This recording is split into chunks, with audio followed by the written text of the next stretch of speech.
بسم الله الرحمن الرحيم. يسبح لله ما في السماوات وما في الأرض الملك القدوس العزيز الحكيم. هو الذي بعث في الأميين رسولا منهم يتلو عليهم آياته ويزكيهم ويعلمهم الكتاب والحكمة وإن كانوا من قبل لفي ضلال مبين. وآخرين منهم لما يلحقوا بهم وهو العزيز الحكيم. ذلك فضل الله يؤتيه من يشاء والله ذو الفضل العظيم. مثل الذين حملوا التوراة ثم لم يحملوها كمثل الحمار يحمل أسفارا بئس مثل القوم الذين كذبوا بآيات الله والله لا يهدي القوم الظالمين. قل يا أيها الذين هادوا إن زعمتم أنكم أولياء لله من دون الناس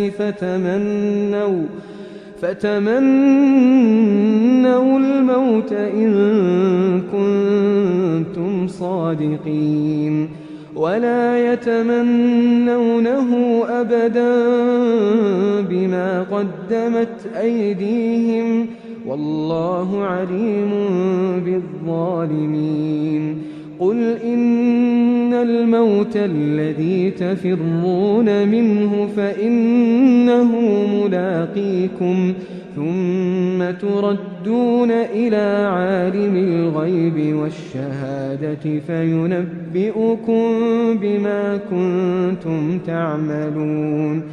يا أيها الذين آمنوا إذا نودي للصلاة من يوم الجمعة فاسعوا إلى ذكر الله وذروا البيع ذلكم خير لكم إن كنتم تعلمون. فإذا قضيت الصلاة فانتشروا في الأرض وابتغوا من فضل الله واذكروا الله كثيرا لعلكم تفلحون. وإذا رأوا تجارة أو لهوا انفضوا إليها وتركوك قائما